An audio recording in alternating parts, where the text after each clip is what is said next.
আমরা তো জানি জন্মদিন উদযাপন করা জায়েজ নেই, কিন্তু আমরা দেখলাম বন্যা দুর্গত ক্যাম্পে শিশুর জন্ম উপলক্ষে আসন্না ফাউন্ডেশন ভালো খাবার আয়োজন করেছে। এটা কিভাবে জায়েজ হতে পারে? শনিবার আর বুধবার নাকি নখ কাটা যায় না, এটা কি সত্য? ঘুমানোর জায়গায় নামাজ পড়লে নামাজ হবে কিনা? ভাদ্র মাসে মেয়ে বিয়ে দিলে অমঙ্গল হয় বলে গ্রামাঞ্চলে শোনা যায়, এটা কি সঠিক? আমাদের এলাকায় কিছু মানুষ বলে কবরে মাটি দিলে তিনি 3 মুষ্টি দিতে হবে, এর কম দেওয়া যাবে না, এটা কি ঠিক? 4 রাকাত নামাজ ভুলে 3 রাকাত পড়ে সালাম ফিরিয়ে ফেললে করণীয় কি? কোনো মহিলা অন্তঃসত্ত্বা থাকা অবস্থায় তার কোনো আত্মীয় মারা গেলে তাকে দেখতে দেওয়া হয় না, এতে নাকি মৃত ব্যক্তির কষ্ট হয়। আসলে কি অন্তঃসত্ত্বা অবস্থায় মৃত ব্যক্তিকে দেখার পরে নিষেধাজ্ঞা আছে? জোহরের সুন্নতের 3য় রাকাতে থাকা অবস্থায় জামাত শুরু হয়ে গেলে করণীয় কি? চলুন তাহলে আর বিলম্ব না করে আমরা প্রশ্নোত্তর আলোকিত প্রবেশ করি। আমাতুল্লাহ আফরোজ আপনি লিখেছেন, শনিবার আর বুধবার নাকি নখ কাটা যায় না, এটা কি সত্য? নখ কাটার নির্দিষ্ট কোনো দিনক্ষণ নাই যে এই সময় নখ কাটতে হবে বা এই সময় নখ কাটা যাবে না। সারা সপ্তাহের যে কোনো সময় যে কোনো দিন রাতে দিনে আপনি নখ কাটতে পারবেন। শুক্রবার নখ কাটাকে কেউ কেউ মুস্তাহাব বলেছেন, কোন সালাফের আমল রয়েছে। এর বাইরে আসলে এটাকে সুন্নাহ বা ওই দিনই কাটতে হবে এমন কোনো বাধ্যবাধকতা নেই, আর নিষেধাজ্ঞা তো কোনো দিনের জন্যই নাই। বিদায় শনিবার বুধবারে নখ কাটা যাবে না মর্মে কথা যদি কেউ বলে থাকেন, সেটি নিছকই কুসংস্কার এবং দলিলবিহীন একটি কথা। এমনি আমজাদ হোসেন আপনি লিখেছেন, ঘুমানোর জায়গায় নামাজ পড়লে নামাজ হবে কিনা? যে জায়গাটা আপনি ঘুমিয়ে থাকেন বা শুয়ে থাকেন বা যেটা আপনার শোবার ঘর, শোয়ার জায়গা, সেখানে নামাজ পড়েছেন, যদি পবিত্র হয়, পাক হয়, নামাজ হয়ে যাবে, কোনো অসুবিধা নেই। তবে নামাজের যাতে মনোযোগ থাকে সেরকম জায়গা থাকা উচিত। ধরুন সেখানে ঘুমানোর জায়গা, সেখানে হয়তো কালারফুল না বিছানা টিছানা আছে, সেটা আপনার মনোযোগ নষ্ট হতে পারে। এরকম হলে সেখানে বিছানা বিছিয়ে নেবেন, জানামাজ বিছিয়ে নেবেন, বা এমন কিছু বিছিয়ে নেবেন যে আপনার মনোযোগকে নষ্ট না করে। এমডি মুস্তাফিজুর রহমান লিখেছেন, তেলাওয়াতের সেজদার বিধান কি? যদি সেজদা না করা হয় তাহলে কি গুনাহ হবে? ভাই মুস্তাফিজুর রহমান, তেলাওয়াতের সেজদা দেওয়া ওয়াজিব। আপনি কোরআন কারীমের সেজদার যে আয়াতগুলোতে সেজদা বিষয়ক নির্দেশনা রয়েছে এবং তার পাশে সেজদা লেখা আছে, এগুলো তেলাওয়াত করলে আপনাকে সেজদা দিতে হবে। আর সেজদা যদি আপনি না করেন, যেহেতু ওয়াজিব, অতএব ওয়াজিব তরকের গুনাহ হবে। জান্নাতুল ফেরদাউস লিখেছেন, কোনো মহিলা অন্তঃসত্ত্বা থাকা অবস্থায় তার কোনো আত্মীয় মারা গেলে তাকে দেখতে দেওয়া হয় না, এতে নাকি মৃত ব্যক্তির কষ্ট হয়। আসলে কি অন্তঃসত্ত্বা অবস্থায় মৃত ব্যক্তিকে দেখার পরে নিষেধাজ্ঞা আছে? সম্পূর্ণ ভিত্তিহীন এবং কুসংস্কারাচ্ছন্ন কথা। অন্তঃসত্ত্বা থাকা অবস্থায় অনেকগুলো কুসংস্কারের কথা আমরা জানি। এটা কাটা যায় না, সেটা কাটা যায় না, তারপরে চন্দ্রগ্রহণ হলে বাহির হওয়া যায় না, তারপর এই যে আরেকটা নতুন করে শুনলাম যে কোনো আত্মীয় মারা গেলে তাকে দেখা যায় না। একেবারেই ভিত্তিহীন কথা। আপনি যাদেরকে জীবদ্দশা দেখতে পারতেন, মৃত্যুর পর তাদেরকে দেখতে পারবেন। ধরুন আপনার শ্বশুর মারা গেছে, তো আপনি তাকে দেখতে পারবেন। যার সাথে আপনার দেখা দেওয়া যায় তাকে আপনি দেখতে পারবেন। অন্তঃসত্ত্বা হওয়া বা না হওয়ার কোনো সম্পর্ক এর সাথে বা এর কারণে কোনো পার্থক্য বিধানের ক্ষেত্রে হবে না। এমনি দেলোয়ার হোসেন লিখেছেন, আমি গরু পালন করি, অনেক সময় গরুর প্রস্রাবের ছিটা কাপড়ে লাগে, এই কাপড় পরে নামাজ পড়া যাবে কি না? ভাই দেলোয়ার হোসেন, আপনি যে গরু লালন পালন করেন, এই গরু লালন পালন করতে গিয়ে যদি ছিটা পড়ে, সেই ছিটা যদি শুয়ের আগার সমপরিমাণ হয়, এরকম ক্ষুদ্র ক্ষুদ্র ছিটা যদি পড়ে 2-4টা, কোনো অসুবিধা নেই, এতে অসুবিধা হবে না। কিন্তু যদি অনেক বেশি পেশাব লাগে, ছিটা নয় বরং ফোঁটা পড়ে, অনেক ফোঁটা পড়ে, তাহলে সেক্ষেত্রে সেই কাপড় আপনাকে পরিবর্তন করে বা কাপড়ের সেই জায়গাটা ধুয়ে, যেখানে লেগেছে ধুয়ে আপনাকে নামাজ পড়তে হবে। আমাদের এলাকায় কিছু মানুষ বলে কবরে মাটি দিলে তিনি 3 মুষ্টি দিতে হবে, এর কম দেওয়া যাবে না, এটা কি ঠিক? না, এরকম কোনো বাধ্যবাধকতা নেই যে কবরে মাটি 3 মুষ্টির কম দেওয়া যাবে না, দিলে কোনো হবে এমন কোনো কথা নেই। কবরে মাটি আপনি 3 মুষ্টি, 5 মুষ্টি, 7 মুষ্টি, 6 মুষ্টি, যা খুশি দিতে পারেন। এমনকি মুষ্টিতে দিতেই হবে এমন কোনো বাধ্যবাধকতাও নেই। আপনি কোদাল দিয়ে দিতে পারেন, অন্য কোনোভাবে দিতে পারেন। মৃত ব্যক্তিকে দাফন করা ফরজে কিফায়া। সমাজের কিছু মানুষ যদি সেটি করেন, সবার তরফ থেকে সেটি আদায় হয়ে যায়। অতএব মৃত ব্যক্তিকে দাফন করার এই কাজ আপনি শরীক হলেন, একটু মাটি দিলেন, এটা সবের কাজ, সেটা আপনি করেন। বাট আপনার এটা মাথায় রাখা দরকার যে 3 মুষ্টি দিতে হবে, এরকম কোনো বাধ্যবাধকতার কথা কোরআন বা সুন্নাহর কোথাও বলা হয়নি। এমডি মুখলেসুর রহমান আপনি লিখেছেন, 4 রাকাত নামাজ ভুলে 3 রাকাত পড়ে সালাম ফিরিয়ে ফেললে করণীয় কি? 4 রাকাত নামাজ যদি 3 রাকাত পড়ে সালাম ফিরিয়ে ফেলেন এবং সালাম ফেরানোর সাথে সাথে মনে পড়ে, তাহলে ওই অবস্থা আপনি দাঁড়িয়ে যাবেন, আরো 1 রাকাত যুক্ত করে তারপর শেষে সেজদায়ে সাহু দিবেন। ইনশাআল্লাহ তাতে আপনার সালাত আদায় হয়ে যাবে। যদি সালাম ফেরানোর পর কথাবার্তা বলেছেন, উঠা বসা করেছেন, বা সালাত ভঙ্গকারী কোনো কিছু হয়েছে, হাঁটাচলা করেছেন, এরপরে আপনার মনে পড়েছে, তাহলে ওই সালাত পুনরায় আপনাকে আদায় করতে হবে। অর্থাৎ হাঁটাচলা করেছেন, উঠা বসা করেছেন, কথাবার্তা বলেছেন, এরপর আবার 1 রাকাত প্লাস করে সেজদায়ে সাহু দিলে কিন্তু আর হবে না। 4 রাকাত সালাতকে 3 রাকাত আদায় করেছেন, করে সালাম ফেরানোর সাথে সাথে মনে পড়লো, বা সালাম ফিরিয়েছেন, কোনো সালাত ভঙ্গকারী আর কোনো কাজ করেননি, মনে পড়েছে, তাহলে তৎক্ষণাৎ তার সাথে আরো 1টি রাকাত যুক্ত করে সেজদায়ে সাহু দিবেন, সালাত হয়ে যাবে ইনশাআল্লাহ তাআলা।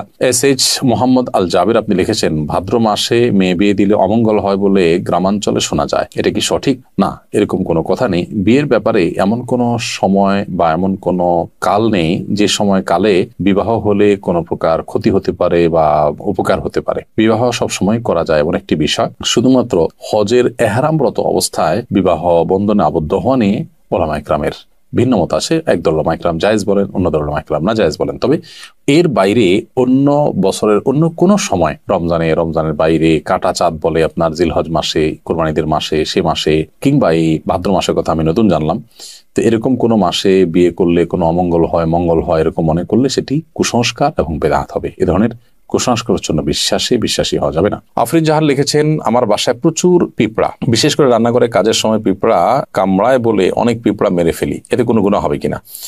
পিঁপড়া যদি আপনি মারেন এতে গুনাহ হবে না, কিন্তু আগুন দিয়ে পুড়িয়ে পিঁপড়া মারবেন না, এ ব্যাপারে নবী সাল্লাল্লাহু আলাইহি ওয়াসাল্লামের নিষেধাজ্ঞা রয়েছে। এর বাইরে আপনার পিঁপড়ার উপদ্রব থেকে বাঁচার জন্য আপনি সেটা মেরে ফেলতে পারেন। যে কোনো প্রাণী আমাদের যদি উপদ্রবের কারণ হয় তাহলে সেটা থেকে আত্মরক্ষার জন্য আমরা সেটি মারতে পারি, কিন্তু নির্মম ভাবে বা অপ্রয়োজনে কষ্ট দিয়ে তাকে তিলে তিলে শেষ করা বলতে যেটা বোঝানো হয় সেটা করা জায়েজ হবে না। জোহরের সুন্নতের তৃতীয় রাকাতে থাকা অবস্থায় জামাত শুরু হয়ে গেলে করণীয় কি? জোহরের সুন্নতের তৃতীয় রাকাতে আপনি আছেন, এমন অবস্থায় জামাত শুরু হয়ে গেলে আপনি আরেক রাকাতের সাথে প্লাস করবেন এবং তাড়াতাড়ি সেটা শেষ করে জামাতে শামিল হয়ে যাবেন। এক্ষেত্রে নামাজ ভেঙে ফেলবেন না। এটাই হলো ফুকাহায়ে আহনাফের মত এবং এটা অধিকতর শক্তিশালী। আল্লাহ সুবহানাহু ওয়া তাআলা বলেছেন কোরআনে কারিমে, লা তুবতিলু আমালাকুম, তোমরা তোমাদের আমলকে বাতিল করে দিও না, নষ্ট করে দিও না। যদিও হাম্বলী মাযহাবের উলামা ইকরাম অনেকেই বলেন যে এরকম পরিস্থিতিতে আপনি নামাজ ছেড়ে দিয়ে জামাতে শামিল হবেন, কারণ নবী করিম সাল্লাল্লাহু আলাইহি ওয়াসাল্লাম বলেছেন, ইযা উকিমাতিস সালাতু ফালা সালাতা ইল্লাল মাকতুবা, যখন ফরজ নামাজের একামত হয়, একামত হলে তখন ফরজ নামাজ ছাড়ার কোন নামাজ পড়া জায়েজ নয়, যার কারণে আপনি সেটা ছেড়ে দিবেন, এরকম মত তারা দিয়ে থাকেন। মূলত এই হাদিসের আরেকটা ব্যাখ্যা হতে পারে, সেটা হলো যে যখন একামত শুরু হয় তখন আর ফরজ নামাজ অন্য কোনো নামাজ নয়, অর্থাৎ অন্য কোনো নামাজ শুরু করা যাবে না, কিন্তু শুরু করা নামাজ যে ভেঙে ফেলতে হবে সেটা কিন্তু এখান থেকে পরিষ্কার বোঝা যায় না, অর্থাৎ এটার একাধিক ব্যাখ্যা হওয়ার সুযোগ আছে, বিধায় এটা দিয়েই চূড়ান্তভাবে প্রমাণ করা যে নামাজ ভাঙা যাবে সেইটা সঠিক নয়।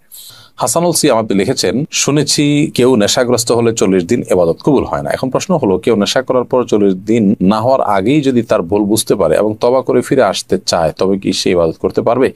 প্রথম কথা হলো, ইবাদত তো করতেই হবে তাকে। পারবে মানে কি? ইবাদত করতে শুধু পারবে না, ইবাদত করাটা তার জন্য আবশ্যক। 40 দিন ইবাদত কবুল হবে না এই ভেবে তিনি যদি 40 দিন নামাজ পড়া বাদ দিয়ে রাখেন তাহলে তো ডাবল গুনাহ হবে তার।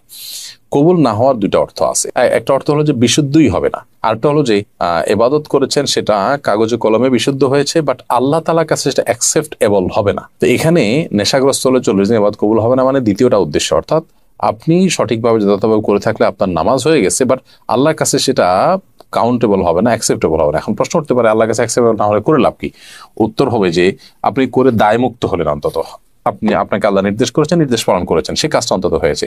আল্লাহ কবুল কি করলেন না সেটা তো আরেকটা বিষয়। তো এই জন্য এরকম পরিস্থিতিতে নামাজ বা অন্যান্য ইবাদতগুলো আমাদের ঠিক অব্যাহত রাখতে হবে। আমরা তো জানি জন্মদিন উদযাপন করা জায়েজ নেই, কিন্তু আমরা দেখলাম বন্যা দুর্গত ক্যাম্পে শিশুর জন্ম উপলক্ষে আসন্না ফাউন্ডেশন ভালো খাবারের আয়োজন করেছে। এটা কিভাবে জায়েজ হতে পারে? দেখুন, প্রথম কথা হলো যে শিশুর জন্মের দিনটি, যে দিনে সে জন্মগ্রহণ করেছে, এই দিনটিতে বাবা মা, আত্মীয় স্বজন সবাই আনন্দিত, এবং সেই দিনে আনন্দিত হয়ে তারা যদি ভালো খাবার খান, মিষ্টি কিনেন, এটা না জায়েজ পৃথিবীতে কেউ কোনোদিনই বলেনি। শিশুর জন্মের দিনে ভালো খাবার ব্যবস্থা করা আর প্রতি বছর জন্মদিন উদযাপন করা, কেক, মোমবাতি সহ, যেগুলোর প্রত্যেকটার আলাদা আলাদা ধর্মীয় ব্যাখ্যা আছে। কেক কেন ব্যবহার হয় জন্মদিনে, অন্য কোনো কিছু থাকতে কেক কেন, মোমবাতি কেন জ্বালানো হয়, এগুলো নিয়ে আপনি যদি একটু সোশ্যাল মিডিয়াতে অথবা আপনি গুগলে যদি সার্চ করেন তাহলে দেখতে পারবেন যে এর পেছনের রহস্যগুলো কি। অতএব ওই জিনিসগুলো একটা, আর জন্ম হয়েছে শিশুর, সে উপলক্ষে ওই দিনে মিষ্টি খেলেন, ভালো রান্না করলেন, যে কোনো আনন্দের ঘটনাকে কেন্দ্র করেই তো আমরা ভালো কিছু খাই, সেটাকে পৃথিবীর কোনো আলেম মানে নাজায়েজ বলেননি। দুটিকে যদি আমরা গুলিয়ে ফেলি তাহলে তো ভুল হবে, এবং সেই সাথে এটাকে কেউ ইবাদত শরিয়ার কাজও মনে করছে না। দুইটা জিনিস এখানে। জন্ম দিবস উদযাপন যেটি বছর বছর হয়ে থাকে, সেখানে যে সমস্ত আইটেমের প্রয়োজন হয় সেগুলো অগ্নি পূজকদের বিভিন্ন বিশ্বাস থেকে এসেছে, তাদের কৃষ্টি বা কালচার। আর যে কোনো আনন্দের বা যে কোনো সুখের কোনো ঘটনা আসলে তখন খুশি হয়ে নিজেরা ভালো কিছু খাওয়া বা খাওয়ানো, সেটাকে পৃথিবীতে কেউ নাজায়েজ বলেনি, এবং দুটি কখনো এক জিনিস নয়। এই পার্থক্যটা আমাদের করতে হবে। আমরা অনেক সময় এই বিষয়গুলোকে গুলিয়ে ফেলি। অ্যাক্সিডেন্টের কারণে আমার পায়ে প্লাস্টার লাগানো হয়েছে, এটা ভেজানো যাবে না, এমত অবস্থায় গোসল ফরজ হলে কি করব? অ্যাক্সিডেন্টের কারণে আপনার পায়ে যে প্লাস্টার লাগানো হয়েছে, পায়ে বা হাতে, সেই প্লাস্টার যদি ভেজানো না যায় পানিতে, তাহলে ওখানে প্লাস্টিক দিয়ে বিভিন্নভাবে পেঁচিয়ে তারপর আপনি গোসল করবেন। আর যদি সেখানে প্লাস্টিক দিয়ে পেঁচিয়ে গোসল করলেও পানি লেগে যাওয়ার আশঙ্কা থাকে, তাহলে কোনোভাবে কোনো কিছুতে রেখে উঁচুতে কোনোটা মোড়াতে বা কিছুতে রেখে এরপর আপনি আলতো করে পানি দিয়ে বাকি শরীর ধোবেন এবং সেই ব্যান্ডেজের জায়গাটা বা প্লাস্টারের জায়গাটা ভিজা হাত দিয়ে উপর দিয়ে আপনি মুছে নেবেন। ব্যাস, তাতে ইনশাআল্লাহ আপনার গোসল হয়ে যাবে। একইভাবে আপনি উযুও করবেন।